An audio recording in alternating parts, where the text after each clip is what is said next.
最後咧就係佢會解咧就係雙生火焰，但係千祈唔好見到雙生火焰咧就咁開心啊，因為雙生火焰咧佢唔一定係一個咧好正面嘅意思嚟嘅。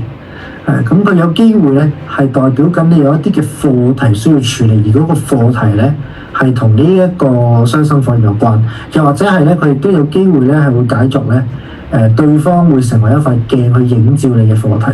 咁所以咧佢未必係最好嘅意思，但係亦都有機會就係代表住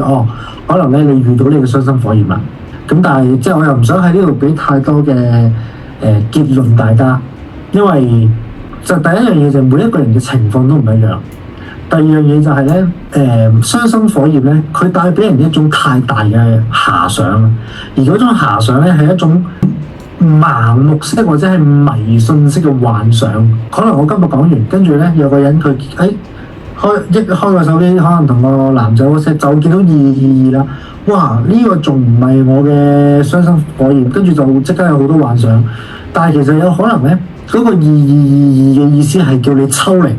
去睇清楚呢段關係，用一個正見、如是觀去理解呢段關係。